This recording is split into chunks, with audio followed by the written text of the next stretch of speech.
महिला को उसके बेटे ने पीठ पर मारा और उस पर बच्चे का पेशाब फेंका और उसी रात उसकी रीढ़ की हड्डी पर अचानक बाल उग आए। फिर भी उसने इस पर ध्यान नहीं दिया। कौन जानता था कि दूसरी रात उसने देखा कि जहाँ पहले बाल उगे थे वहाँ अब एक फोड़ा उग आया है और उसे छूने पर बहुत दर्द होता है।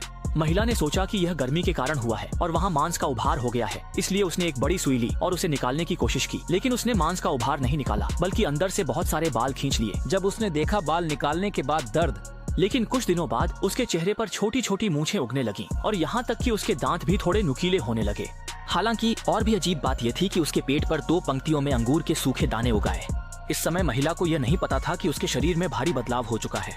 जब एक दिन वह सुपरमार्केट गई तब उसे पता चला कि उसकी नाक बहुत संवेदनशील हो गई है। वह भोजन में एडिटिव्स हैं, यह सूंघ सकती थी और जब वह कुछ खा रही थी तो वह कुत्ते जैसा व्यवहार करने लगी। बेटे ने उसकी कटोरी में रखे मांस पर एक नजर डाली और महिला तुरंत गुस्सा हो गई, गुर्राई। उसने आसपास के लोगों की अजीब नजरें देखी, तब वह होश में आई और अपने मुंह के पास के खाने को टिश्यू से साफ किया। उस रात महिला को अचानक ऐसा लगा जैसे कोई उसे पुकार रहा हो। जब वह बाहर गई तो उसने देखा कि दरवाजे के बाहर एक बड़ी संख्या में आवारा कुत्ते इकट्ठा थे। हालांकि इतने सारे कुत्तों को देखकर महिला न केवल डरी नहीं बल्कि उसे ऐसा लगा जैसे वह अपने रिश्तेदारों से मिल रही हो। लेकिन जैसे ही महिला ने कुत्तों को सहलाने के लिए हाथ बढ़ाया, आवारा कुत्ते अचानक पागल हो गए और महिला को काटने लगे।